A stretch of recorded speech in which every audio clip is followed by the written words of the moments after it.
नमस्कार, बाजार आज और कल में आप सभी का स्वागत है। मैं हूं स्वाति रायना। इस शो में हम आपको बताएंगे बाजार में आज का पूरा एक्शन, साथ ही कल के लिए क्या हो आपकी स्ट्रैटेजी और आपकी कल की तैयारी कराने के लिए शो में हमेशा की तरह शामिल हो चुके हैं जी बिजनेस के मैनेजिंग एडिटर अनिल सिंघवी। अनिल जी, बहुत स्वागत है आपका शो में।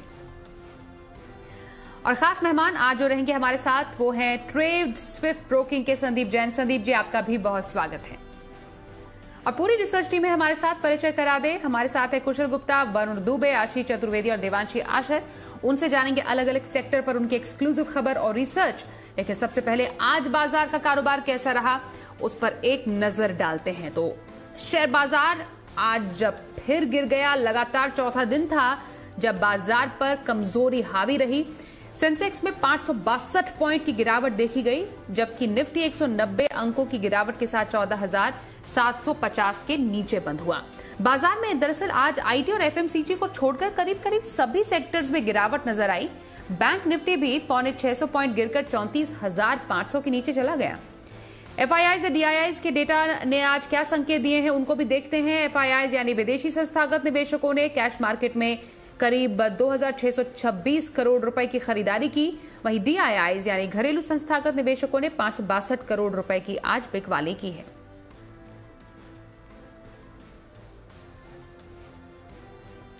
और आइए अब अनिल जी समझते हैं कि बाजार पर यह गिरावट क्यों हावी है। इस हफ्ते लगातार तीसरे दिन भारतीय बाजारों में दिखी कमजोरी। आज तो वैसे भी दुनिया भर के बाजारों से हल्की सुस्ती के संकेत थे और डाउ फ्यूचर्स भी सुस्त। तो शुरुआत हल्की कमजोरी या सुस्त होनी तय थी। हालांकि एक अच्छी बात जो कल थी वो ये कि बड़े दिनों बाद एफआईआईज की तरफ से कैश मार्केट और वायदा कारोबार में हल्की फुल्की खरीदारी के आंकड़े आए थे, जिससे थोड़ी उम्मीद बंधी थी। कुछ समय के लिए बाजार ने फर्स्ट हाफ में ऊपर आने की कोशिश भी की, लेकिन निफ्टी ने मजबूती दिखाने की कोशिश की और बैंक निफ्टी सुबह से ही कमजोरी के संकेत देता नजर आया। और यही वजह थी कि मिड सेशन के बाद दोनों ने ही एकदम कमजोरी के संकेत दे दिए और बाजार दिन के एकदम निचले स्तरों पर जाकर बंद हुए। और वजह यह कि आज देर रात अमेरिका में एक अहम सेशन है और वो है फेड की बैठक को लेकर। तो फेड की बैठक के बाद अमेरिकी बाजार एक बड़ा मुंह किसी भी तरफ दे सकते हैं। और हमारे यहाँ चूंकि 4 दिनों से कमजोरी होती दिख रही है और एफआईआईज की बिकवाली का भी प्रेशर था, कल के सेशन को छोड़ दें तो उसके चलते थोड़ा सा कॉन्फिडेंस कम है। और कल है वायदा कारोबार की एक्सपायरी का दिन भी, तो इसके चलते हुए सेकंड हाफ में काफ़ी हद तक तेजी की पोजीशन कम होती हुई नजर आई और बाजार और नीचे जाते नजर आए। 14,700 तक पहुंचा निफ्टी और बैंक निफ्टी भी 34,000 के बेहद करीब पहुंचता हुआ नजर आया। और सेंसेक्स में भी आप देखें तो 49,800 यानी कि 50,000 के नीचे की क्लोजिंग मिली। सबसे बड़ी दिक्कत की बात एक और थी, न सिर्फ दिग्गजों में बल्कि आज बिकवाली का काफ़ी दबाव मिड कैप और स्मॉल कैप शेयरों में भी फैलता हुआ नजर आया। अब तक जो कैश मार्केट के स्टॉक्स बड़े मजबूत थे, आज वो भी दम तोड़ते नजर आए और बड़े दिनों बाद वहाँ पर अच्छी खासी सेलिंग, प्रॉफिट बुकिंग, बिकवाली नजर आई। तो ओवरऑल इतने दिनों में देखें तो आज के सेशन में बिकवाली का दबाव सबसे ज़्यादा था और चौतरफा बिकवाली का दबाव बाजारों में रहा और इसीलिए दिन के लोएस्ट पॉइंट पर जाकर बाजार बंद होते नजर आए। तो आज बाजार पर बिकवाली का दबाव ज्यादा, जैसा अनिल जी ने कहा। कल का दिन कितना जरूरी बाजार के लिए हम सब जानते हैं, क्योंकि कल वायदा बाजार की एक्सपायरी भी है। ऐसे में क्या संकेत बाजार के लिए रहेंगे और क्या मूवमेंट एक्सपेक्ट करें, समझेंगे अनिल जी से। लेकिन उससे पहले आज बाजार में सेक्टर स्पेसिफिक मूवमेंट क्या रही है समझते हमारी सहयोगी देवांशी है हमारे साथ। देवांशी, जरा बताएं खबरों के चलते कहां पर था सबसे ज्यादा एक्शन। एक्सपायरी से एक दिन पहले बाजार में आज कमजोरी के साथ ही कारोबार होता हुआ दिखा। इनफैक्ट मार्च की सबसे लोएस्ट क्लोजिंग आज की ट्रेडिंग सेशन में देखिए। फाइनेंशियल्स, बैंकिंग स्टॉक्स थे जिससे सबसे ज्यादा दबाव बनता हुआ दिखा। और आप देखिए निफ्टी पर केवल 4 स्टॉक्स थे जिसमें आज खरीदारी थी या तो हरे निशान में क्लोजिंग बनती हुई दिखी। इसके अलावा सारे स्टॉक्स थे जो कि लाल निशान में आज बंद हुए हैं। सारे इंडाइसिस लाल निशान में ट्रेड करते हुए दिखे थे। मिड कैप इंडाइसिस में सबसे ज्यादा दबाव बना है। सबसे पहले अगर निफ्टी के ड्रैगर्स की बात करें यानी कि जो हैवी वेट्स थे जिसके चलते निफ्टी पर दबाव बना, Reliance industries, HDFC bank, ICICI bank और कोटक बैंक थे। तो ज्यादातर बैंकिंग स्टॉक्स थे जहां से गिरावट आज आते हुए दिखी। निफ्टी में 4 स्टॉक्स थे जो कि आज हरे निशान में क्लोज होते हुए दिखे। आईटीसी टॉप गेनर बना, इन्फोसिस, एचडीएफसी और टीसीएस आज हरे निशान में बंद हुए। फाइनेंशियल्स में आप देखिए ICICI Prudential, MNM finance, PL, HDFC AMC में सबसे ज्यादा गिरावट थी। और आप देखिए सरकारी बैंक्स जहां पे Bank of Baroda, SBI top losers बने। Indian Bank, Bank of India में भी आज कमजोरी के साथ ही कारोबार होता हुआ दिखा। Metal stocks Jindal steel, Nalco, Tata steel, SAIL top losers थे। फार्मा में भी आप देखिए ग्लैंड फार्मा आज कमजोरी के साथ कारोबार, सन फार्मा, सिप्ला में भी आज कमजोरी आती हुई दिखी। ऑटो स्टॉक्स जहां पे हमने देखा अशोक लेलैंड, टाटा मोटर्स, टीवीएस और भारत फोर्ज लाल निशान के साथ ट्रेड करते हुए दिखे और आज चुनिंदा स्टॉक थे जहां पे खरीदारी दिखी। सबसे पहले तो दालमिया भारत, चुनिंदा ब्रोकिंग हाउसेस के रिपोर्ट्स थे जो पॉजिटिव थे, इसके चलते आज गेन्स बने हुए दिखे। इसके अलावा जेएमएम फॉरलॉक खरीदारी जो एक्विजिशन कंपनी ने किया, इसके चलते आज 4% तक के गेन्स। और आईटीसी जो जी बिजनेस की एक्सक्लूसिव खबर थी कि डीमर्जर आने वाले समय में हो सकता है इन कंपनीज में, इसके चलते भी आज टॉप गेनर निफ्टी का बनता हुआ दिखा। सुपर हिट कॉल्स की अगर बात करें जहां पे आपकी दमदार कमाई होती हुई दिखी, उसमें केआई इंडस्ट्रीज था, वोल्टास आज आपको बिकवाली की राय मिलती हुई दिखी। आरबीएल बैंक, डीएलएफ, सन फार्मा और टाटा मोटर्स ये कुछ स्टॉक्स थे जहां पे आज आपको कंटिन्यूसली सेलिंग की राय मिलती हुई दिखी और वहां पे आपकी कमाई आज भरपूर हुई है। इन ऑल आप देखिए मिड कैप स्टॉक्स में सबसे ज्यादा दबाव था। बैंक निफ्टी 600 अंक लगभग आज टूटता हुआ दिखा और निफ्टी में भी आज काफी कमजोरी के साथ कारोबार होता हुआ दिखा था। तो सेक्टर स्पेसिफिक हमने मूवमेंट अच्छे से देवांशी से समझ ली है। आज के एक्सपर्ट संदीप जी का रुख कर लेते हैं। संदीप जी, जैसे अनिल जी कह रहे थे कि फेड की बैठक के बाद काफी हद तक बाजार की चाल भी समझ में आ पाएगी, आप क्या एक्सपेक्ट कर रहे हैं बाजार से? काफी इंपॉर्टेंट सेशन कल का रह सकता है। साथ ही इंट्राडे के तौर पर आप हमेशा की तरह आज भी 2 पिक हमें बताएंगे और पोजिशनल व्यू कहां पर रखा जाए ये भी बताइएगा। बिल्कुल, देखिए मार्केट्स काफी नर्वस है और फेड की मीटिंग एक बड़ा इवेंट है, फिर कोविड के केसेस भी ऊपर जा रहे हैं और आज देखिए जैसा अनिल जी ने बहुत सही पॉइंट आउट किया कि ब्रॉड बेस्ड सेलिंग थी आज। Generally mid cap small caps में इतनी करेक्शन नहीं आ रही थी और मार्केट जनरली मूव कर रहा था, बट आज ओवरऑल प्रॉफिट बुकिंग देखने को मिली और कुछ एफआईआईज, हालांकि कल थोड़ी पॉजिटिविटी दिखी थी उनके डेटा में, बट ओवरऑल मुझे लगता है कि उनका जो रुझान है वो कहीं ना कहीं ऊपर के लेवल्स पे प्रॉफिट बुकिंग का आ रहा है। So it's not that easy कि बहुत इजीली पैसा बनेगा, बट फिर भी कोशिश कर रहे हैं कि आज कुछ मिक्स करके लाया हूं मैं। देखिए आईटीसी तो बाय कॉल है ही है, जो आज जी बिजनेस की बहुत बढ़िया एक न्यूज थी, एक्सक्लूसिव न्यूज, तो मैंने आईटीसी देने वाला था मैं, बट मैं बोला कि ठीक है आईटीसी ऑलरेडी आज काफी लोगों ने रेकमेंड कर दिया तो ये तो बाय है ही है।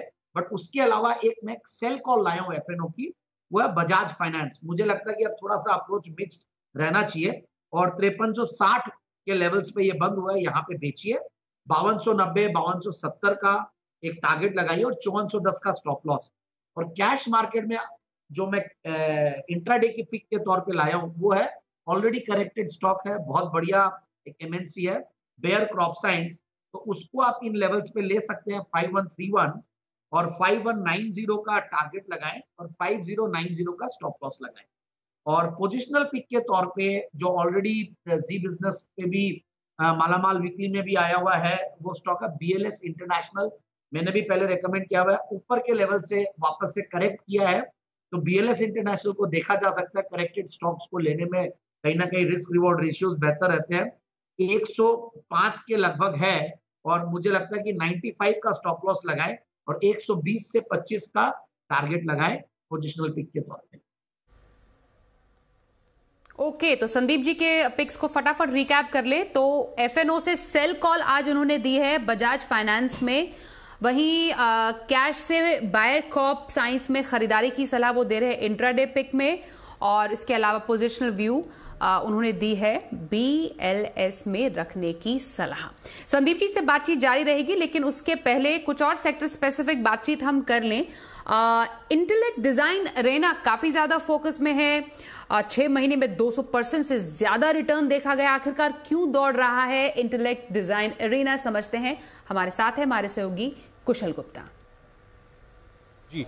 तो आज बाजार में भारी गिरावट के बीच भी इंटेलेक्ट डिजाइन एरिना जो मिड कैप आईटी कंपनी है वहां पर हमें 2.5% की इंट्राडे अपमूव भी देखने को मिली और कल तो ऑलमोस्ट 19% का उछाल देखने को मिला। अगर आप देखें तो स्टॉक पिछले 6 महीनों में 205-208 के लेवल से करीब 620-630 के लेवल्स पर जाता हुआ नजर आया है। इनफैक्ट यहाँ पर अगर आप देखें तो कंपनी जो है स्पेसिफिकली बीएफएसआई सेगमेंट्स को ज़्यादातर केटर करती है और जिस तरह से $300 बिलियन का अगर आप फिनटेक मार्केट की बात करें तो यहाँ पर सबसे बड़ी अपॉर्चुनिटी कंपनी के लिए बन सकती है। इनफैक्ट FY22 में अगर आप EPS की बात करें तो यहाँ पर करीब 10% से ज़्यादा की आय ग्रोथ का अनुमान है और साथ ही EPS में 30% का अनुमान करके चल रहे हैं एनालिस्ट। और साथ साथ अगर आप कंपनी की डॉलर आय देखें तो वहाँ पर भी जो प्रोजेक्शंस है काफ़ी इंटरेस्टिंग है। FY21 की एक्सपेक्टेशंस करीब 6% की है, उसके मुकाबले करीब दोगुने से भी ज़्यादा FY23 के अंत तक आपको इनकी डॉलर आय बढ़ती हुई नजर आएगी। और अगर आप EBITDA मार्जिन यानी कि ऑपरेटिंग मार्जिन की भी बात करें तो यहाँ पर भी जो ट्रेंड है वो तेज़ी का हमें देखने को मिल रहा है। तो इंटेलेक्ट डिज़ाइन एरिना जो है बढ़िया बेहतरीन मिड कैप IT कंपनी जो है इनकी प्रोजेक्शंस बता रहे हैं। तो इंटेलेक्ट डिजाइन एरिना पर कुशल की रिपोर्ट आपने समझी, आखिरकार शेयर क्यों दौड़ रहा है। आगे बढ़ते हैं और जरा IPOs की बात करें, क्योंकि जनवरी महीने में हमने खास तौर पर देखा IPOs की भरमार रही है। तो लिस्टिंग के बाद से IPO का अब तक का प्रदर्शन कैसा रहा है, जरा समझते हैं और उसकी पूरी लिस्ट, पूरी रिसर्च हम लेकर आए हैं आपके सामने। और इसी के साथ हमारे साथ है हमारे सहयोगी वरुण। देखिए, फिलहाल प्राइमरी मार्केट्स में IPO की भरमार है और जनवरी से अब तक अगर आप देखेंगे तो 10 कंपनियों की लिस्टिंग हो चुकी है। अब देखिए, इन कंपनियों को रिस्पांस अच्छा मिला था IPO में, लिस्टिंग भी काफ़ी अच्छी हुई इशू प्राइस के ऊपर। लेकिन तकलीफ ये है कि 10 में से 9 कंपनियां जो है अब अपने लिस्टिंग प्राइस के नीचे ट्रेड कर रही है।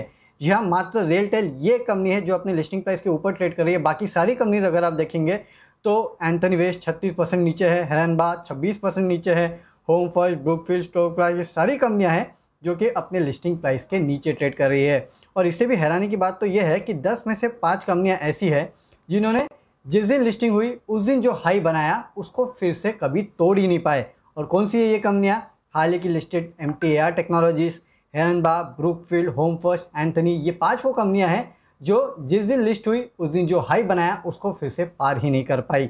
इसके अलावा 10 में से 4 कंपनियां तो ऐसी है जो कि अपने इशू प्राइस के भी नीचे ट्रेड कर रही है। अब वो कंपनियां कौन सी है?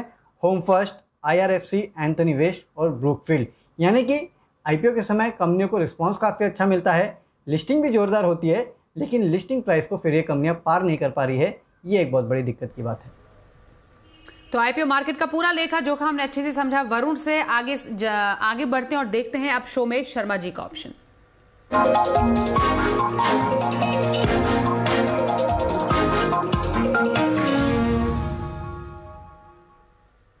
HDFC सिक्योरिटी से VK शर्मा जी से बात करते हैं। सर बॉस, स्वागत है आपका एक बार फिर से शो में। बम्पर कमाएगा कौन सा ऑप्शन बताएंगे आज आप? स्वाति जी नमस्ते और इस सेगमेंट के सभी दर्शकों को मेरा नमस्कार। मैं मानता हूं कि इस वक्त लॉन्ग करने का समय तो नहीं है, पर सुबह जिस तरह के माहौल हो उसके हिसाब से आप जरूर कर सकते हैं। तो फिलहाल जिस तरह का क्लोजिंग आया है उसमें थोड़ा सा बेरिश फेस ही है। यहाँ पे मैं सलाह दूंगा कि जो लोग शॉर्ट करना नहीं जानते हैं या ऑप्शंस के अंदर वो लोग पुट राइट नहीं करते हैं, पुट नहीं खरीदते हैं, तो उनको मैं सलाह दूंगा कि आप ना करें। तो फिर भी जो ट्रेडर हैं जो बिल्कुल अच्छी तरह से जानते हैं उनके लिए ये हो सकता है कि हीरो मोटर और ग्लेनमार्क 2 ही ऐसे स्टॉक हैं जो कमजोर आज रहे और फॉर फर्दर वीकनेस इनमें दिखती है। तो आप हीरो मोटर्स के अंदर 3150 का पुट 39 रुपए पे लें, 22 रुपए का स्टॉप लॉस रखें और टारगेट आपका रहेगा 63 रुपए। इसी तरह से ग्लेनमार्क 450 का पुट 5.5 रुपए पे लें और स्टॉप लॉस रखें 3 रुपए का, टारगेट आपका रहेगा 9 रुपए। ये दोनों ही ऑप्शंस मार्च महीने के ही हैं, अभी 8-9 दिन बचे हैं और उस दौरान तक आप ये इनको होल्ड कर सकते हैं। नमस्ते, जय हिंद। बहुत शुक्रिया शर्मा जी, आपने ऑप्शन की स्ट्रैटेजी बताई कल के लिए। आइए अब शो में समझते हैं कि कल बाजार पर आप क्या बनाए स्ट्रैटेजी। अनिल जी से जानते हैं कि कल बाजार के लिए अहम संकेत कहां से मिलेंगे और निफ्टी बैंक निफ्टी के अहम लेवल्स क्या होंगे। कल के सेशन की पूरी शुरुआत अमेरिकी बाजारों की चाल पर निर्भर करेगी कि फेड किस तरह का आउटलुक अमेरिका के बाजारों पर, अमेरिका की इकोनॉमी पर, वहां की आंकड़े और महंगाई दर को लेकर है। इससे पूरी दुनिया भर के बाजारों को मिलेगा डायरेक्शन। फर्ज करें कि कुछ अच्छा हो जाए और उसके दम पर अमेरिकी बाजार उछले और भारतीय बाजारों में तेज उछाल देखने को मिले या गैप से ऊपर खुलने का मौका मिल जाए, तब भी 14,900, 14,000, 15,000 ये आपके लिए वो रेंज है जहां पर तगड़ा सप्लाई जोन है। अब जो नीचे की तरफ सपोर्ट है इमीडिएटली 14,625 14,650 के आसपास है। इसके नीचे फिसलने पर 14,475 14,500 तक का रास्ता निफ्टी के लिए खुलता हुआ नजर आता है। बैंक निफ्टी का जहां तक सवाल है, आखिरी उम्मीद है यहीं जहां हम बंद हुए 34,000 34,200 के आसपास। इसके नीचे जाने के बाद बाजार बड़ी कमजोरी और बैंक निफ्टी पर दिखा सकते हैं। ओवरऑल मूड माहौल खराब है। आज के एफआईज के आंकड़े भी देखने होंगे, पूरी संभावना है कि वहां बिकवाली के आंकड़े नजर आएंगे। तो ट्रेडर्स अपनी तेजी की पोजीशन कम कर रहे हैं, घरेलू फंड तो खरीद रहे ही नहीं है, और एफआईज की तरफ भी एक दिन की खरीदारी के बाद फिर से जो बिकवाली के आंकड़े हैं ये बाजार को नर्वस रखे हुए हैं। बस एक ही उम्मीद है कि चूंकि 15,300 से आप करेक्ट होकर 14,700 तक 600 पॉइंट एक नॉन स्टॉप गिरे तो हल्की फुल्की रिकवरी आ सकती है, और उस रिकवरी में बाजार फिर से उछाल में बिकवाली का मौका देंगे। और कल वायदा कारोबार की एक्सपायरी का भी दिन है, तो तरफ आप उतार चढ़ाव ट्रेड्स और वैसा ही एक सेशन कल भी देखने को मिल सकता है। तो बाजार पर कल के लिए स्ट्रैटेजी समझने के बाद आइए अब देखते हैं कल का ऑप्शन।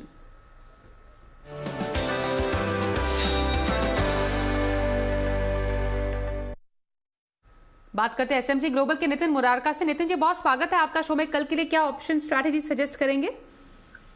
देखिए, डेटा तो हर तरीके से वीक है, और कल अगर 14,700 के फुट हमें 30 रुपए के आसपास मिलती है तो खरीदनी चाहिए। स्टॉप लॉस 15 रुपए के होंगे और टारगेट 60 से 65 रुपए के हो सकते हैं। और अगर स्टॉक में ट्रेड करना है तो टाटा स्टील वीक हो रहा है, इसके टारगेट्स नीचे 680 की तरफ जा सकता है और ऊपर 725 का स्टॉप लॉस रखना चाहिए। टाटा स्टील में बिकवाली करके चल सकता है। बहुत शुक्रिया नितिन जी कल के लिए ऑप्शन स्ट्रैटेजी बताने के लिए। और शो के अंत में संदीप जी आपके पास आएंगे और जानेंगे लॉन्ग टर्म इन्वेस्टमेंट पिक कौन सी होगी आपकी? एक बेहतरीन क्वालिटी कंपनी है और वो है multi commodity exchange of India limited. और सबसे बढ़िया बात यह है, ऊपर के लेवल से ये स्टॉक करेक्ट किया हुआ है, और ऐसा बिजनेस सिर्फ 32 के पी मल्टीपल पे, मोनोपोलिस्टिक काइंड ऑफ बिजनेस, कई एक्सचेंजेस आए हैं, कई लोग कंपटीशन दे रहे हैं, बट इनके सेगमेंट में इनकी जो लीडरशिप है वो कंटिन्यूड ही रह रही है। और साथ में इन्होंने अभी रिसेंटली इंडाइसेस के फ्यूचर्स लॉन्च किए हैं, ऑप्शंस लॉन्च किए हैं। सो न्यू प्रोडक्ट में भी काफी ये लोग ने लॉन्चेस ला रहे हैं। दूसरी चीज, और इनकी जो अभी जो वॉलेटिलिटी अभी कमोडिटीज में बढ़ी है तो उसको लेकर भी वॉल्यूम्स और बढ़िया आएंगे। सो दिसंबर का क्वार्टर तो फैंटास्टिक आई, और मुझे लगता है कि आने वाले क्वार्टर्स भी बहुत बढ़िया रहेंगे। ऐसे प्लेटफॉर्म बेस्ड बिजनेस, ऐसे रोबस्ट बिजनेस मॉडल वाला अगर कोई बिजनेस 18-19 के करीब रिटर्न ऑन कैपिटल एम्प्लॉयड पे, 26-27% की 3 साल की प्रॉफिट कैगर पे अगर सिर्फ इन भाव पे मिलता है, मुझे लगता है बहुत सस्ता है। आराम से 1850-1900 के टारगेट्स के लिए स्टॉक को बिल्कुल लेना चाहिए। नीचे आए कॉन्फिडेंटली और एक्यूमुलेट कीजिए, ऐसा मेरा मानना है। मार्केट के करेक्शन के साथ अच्छे स्टॉक्स करेक्ट होते थे, उसको अच्छी अपॉर्चुनिटी समझ के लेना चाहिए। मेरा कन्विक्शन बहुत ज्यादा हाई है। मैं जनरली इतने कन्विक्शन के साथ कुछ स्टॉक्स के लिए बात करता हूँ, उनमें से एक ये है। राकेश झुनझुनवाला जी का भी करीब 4% स्टेक है और वो कई सालों से इसको होल्ड करते हुए आ रहे हैं। So I am very confident about this. तो लंबी अवधि की खरीदारी MCX में करने की सलाह संदीप जैन की। संदीप जी बहुत शुक्रिया, आप शो में आज शामिल हुए हमारे साथ। बाकी तमाम हमारे रिसर्च एनालिस्ट का भी बहुत शुक्रिया। तो आज के शो में बस इतना ही।